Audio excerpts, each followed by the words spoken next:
Hello everyone.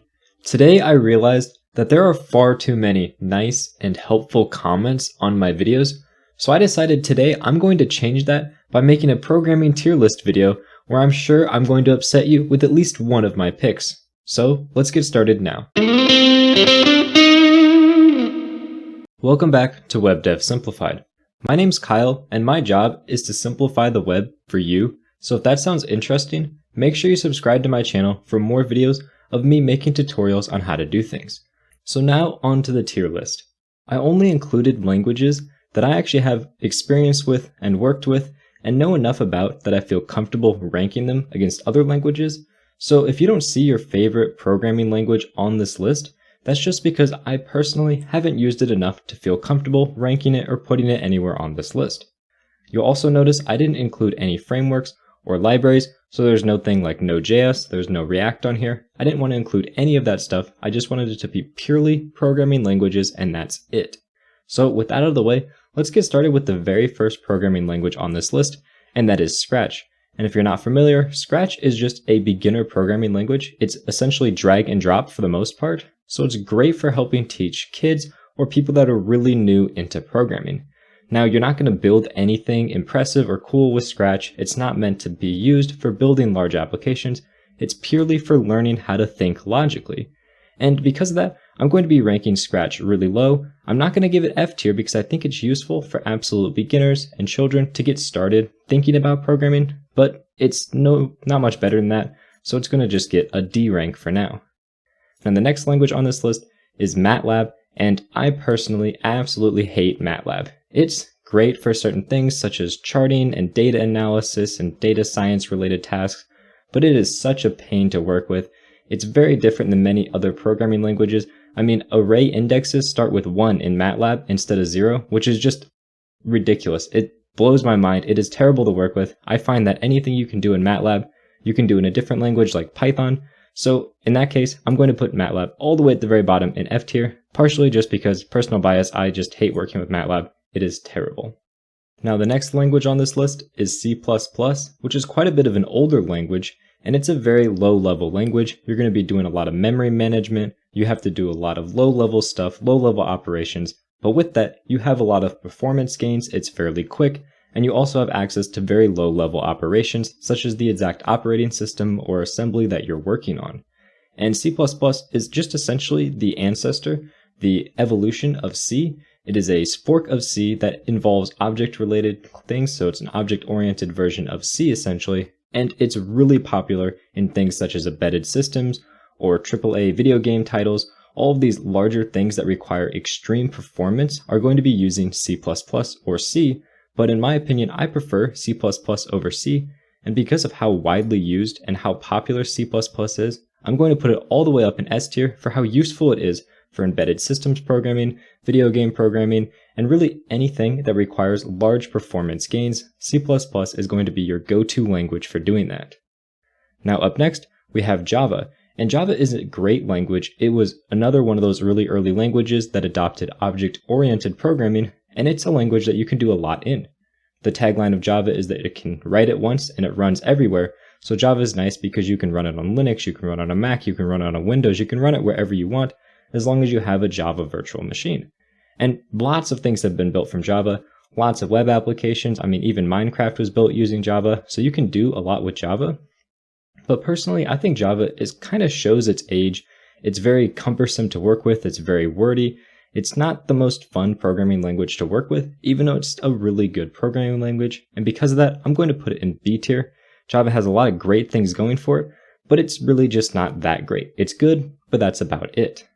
Now up next, we have Ruby, which is another object-oriented programming language, but it's quite a bit newer, and the nice thing about Ruby is that it's really built around the developer experience. The syntax of Ruby is really nice and it's really easy to use, and it just makes writing code really fun. I actually write tons of Ruby code, and it's really enjoyable to work with Ruby. But the problem with Ruby is it's not the fastest programming language in the entire world. They decided to sacrifice speed for developer happiness and the ease of development of the actual programming. So because of that, I'm going to put Ruby in the same category as Java. I think it's a really good programming language. It has a lot of things going for it, but it's just not that great. It's a little bit slower than it should be, even though it's really fun to write and work in. Now up next, we have a very interesting programming language, and that is Lisp. And Lisp, if you've never used it, is essentially it is parenthesis hell in itself. Everything that you write is going to be nested inside of tons and tons of parentheses, because parentheses are how you do everything in Lisp. Anything that you do in Lisp, it has to be wrapped in parentheses. And when you want to combine multiple different things together, even just adding and subtracting and dividing numbers, all of those are going to have to be wrapped in their own sets of parentheses. And it can be a real pain to try to read Lisp code just because of all of these different parentheses. But the one benefit, in my opinion, of Lisp is that the way the code is written, it is very, very similar. For example, anytime you do an operation, whether it's plus, minus, call a function, add something to an array, the operation is always at the beginning of the parentheses, and all of the things that you are acting upon are going to be after that operation. So it always goes operation and then things that act upon the operation. So it's really nice that instead of having to write 2 plus 2, you would write plus 2, 2. And it takes a little bit to get used to that, but once you realize that's how Lisp works, you realize that everything kind of falls into that same pattern, which is really nice. But unfortunately, that's the only nice thing Lisp has going for it, so I'm going to put it down in C tier. You're really never going to use Lisp that much. It's not very popular, and the only time you will run into it is if you're doing maybe some Emacs programming, and that's about it. Our next language is PHP, and this language is very decisive in the community. Some people absolutely love PHP and got started programming in PHP and just love how simple and easy it is to use, while other people look at PHP and see some of its older features and see how it's kind of clumsy since it's been around for quite a while, and they just don't gravitate towards it. And I'm kind of in the middle. I agree with a lot of the people saying that PHP is kind of clumsy, it's kind of older, there's a lot of old things in it that just don't really make that much sense anymore. But newer PHP has actually come a long way in solving some of those problems, so it really can be quite great in that regard. Also, the thing that's really nice about PHP is you can just rename an HTML file to .php and add PHP code into it, and it's just going to work. That's what I really love about PHP when I was first learning to program. It was really easy to get started with and actually make a server with PHP code because you didn't have to know any framework or any server related stuff. You just called your HTML file .php and everything worked. It was good to go. You didn't really have to do anything at all. So because of the ease of use and the way that PHP has been developing itself and coming along, I'm going to put PHP in the B tier. It's not going to be the best programming language in the world. There are other programming languages better, but PHP is incredibly widespread. I mean, just look at WordPress. It runs on PHP, and that's essentially half the internet. So PHP is going to be widely used everywhere. So if you learn it, you're definitely not going to regret it. Now, the next language we have is C#, and I actually really like C#. C#, in my opinion, is just a better Java. It's object-oriented. The syntax is very similar to Java, but it has a bunch of extra features on top of it that Java doesn't really have, and it makes doing difficult things in Java much easier in my opinion. So because of that, I think C# is better than Java. Another nice thing about C# is if you're interested in game development, you can actually use the Unity game engine, write all of your code in C#, and actually develop games in C#, which is really interesting since C# is a fairly easy language to write and learn, and you can do complex things like writing games in it. Because C++ is very difficult to learn and write in, and that's what a lot of people use for games. So having the option to do that in C# as well is really nice because it just is so much easier to work with than C++. So because of that and the fact that I think it's better than Java, I'm going to put this in the A tier. I don't quite think it's S tier just because it's kind of cumbersome to work with, similar to Java. It's very wordy, but it does do better than Java in that regard, and that's why it's going to be A tier instead of the B tier or the S tier. Now up next, we have JavaScript, and this is going to be the one where I feel most people are going to hate me because I actually really like JavaScript. I think it's a great language that's evolving very quickly. Sure, there's lots of problems with it. I mean, NPM for one is just sometimes an absolute nightmare with updates and people taking down packages, and there's been a lot of news about that that is not good. But overall, the fact that you can do so much in JavaScript, you can build websites, you can build mobile apps, you can build anything, desktop applications. Really, people have ported JavaScript to be used almost anywhere that you can think of using it.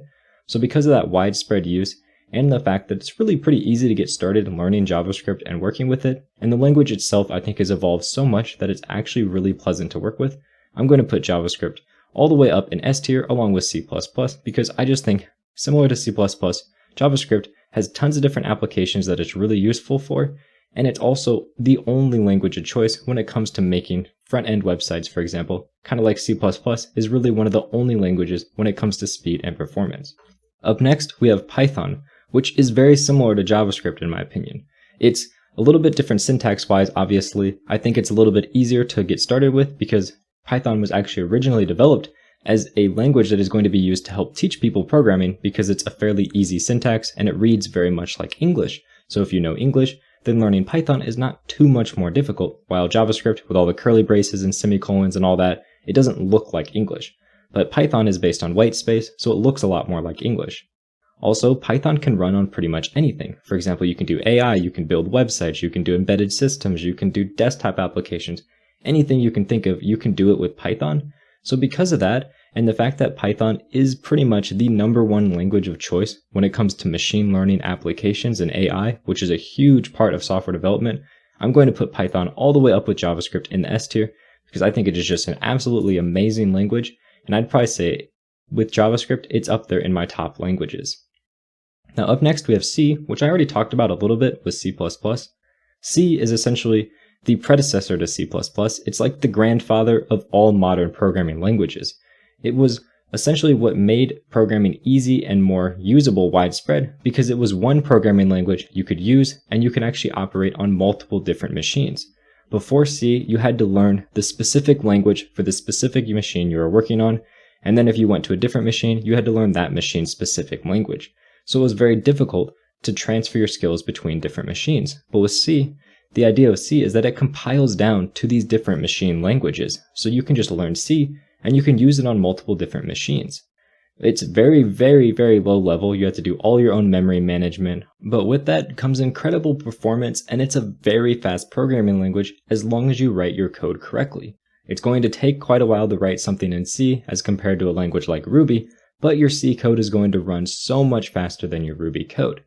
And because C was essentially like the grandfather of all programming languages that are modern now, I really have to put C pretty high, so I'm going to put C all the way up in the A tier with C#. I personally don't really use C or write it that often, but the fact that C enabled so much by being created and the fact that C++ essentially came from C, I think C holds a great place just for its historical impact, which is why I rank it so high at A. Up next, we have CSS, which most people are going to yell at me and say it's not a programming language, but really, CSS is a programming language. It's just so much different than all the other programming languages you're used to, such as JavaScript and Python. It is its own beast though. It's more of a declarative programming language instead of an imperative programming language.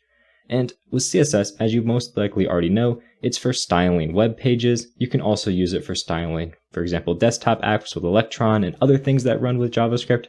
But for the most part, you're going to see CSS for web application styling, and I personally love CSS. It was the reason I got started into web development. It was what interested me the most about web development. And because of that, I'm probably going to rank it higher than most people would, since I'm pretty biased in that regard. But other than styling websites, CSS really doesn't have much use. It's great at doing that though, which is why I want to rank it so high. I'm going to put it all the way up in A tier because it really is the best and only way to style web applications. And I think when it comes to styling things, there's tons of different styling libraries out there for styling, for example, Java applications or desktop applications in C#, but CSS is far and away so much better than all of those Windows-based or Java-based styling applications, so that is why I rank it so highly. Next, we have assembly language, and most of you have probably never used or even heard of assembly language, but assembly language is essentially like the machine-level coding. This is kind of what C tried to replace. An assembly language is very, very, very low level. It's incredibly difficult to program anything in assembly. Even just a simple hello world application is a pain. I've done very small programmings in assembly, and it is just such a nightmare to work with. You can't even really name variables. You can only name them for the registries. So you have registry 1, 2, 3, 4, but you can't change the name. So it's just a nightmare to keep track of what's going on. And because of this, assembly is most definitely going to be in the F tier. If there was a tier below F, I would put it there. It is a nightmare to work with, and I really pity anyone that has to work with assembly at all. And lastly, we have HTML. And again, like CSS, you're probably going to yell at me saying it's not a programming language, but I don't really care. It's a really important language that you need to learn if you're going to do any web development. It is the basis of defining how websites are actually defined, and because that HTML is incredibly important, but that's really all HTML is good for. And unlike CSS, I think there's other really good layout-based systems in other languages, such as, for example, Java for developing desktop applications. So because of that, I'm definitely not going to rank HTML as highly as CSS. I think it's important to know, and it's a great skill, but it's a very small kind of niche thing since it's only useful for web development. So I'm going to put it in the C tier. I like HTML, I think it's important, but it's really not much more than creating web applications, which while important, is not super widely applicable. And that is my final tier list. I know, you probably would do a completely different tier list, so if you would, let me know down in the comments below what you would put in your S tier and what you would put in the F tier. Also, check out some of my other videos where I actually teach you something important. Those are linked over here, and subscribe to the channel if you want to learn more about web development. Thank you very much for watching, and have a good day.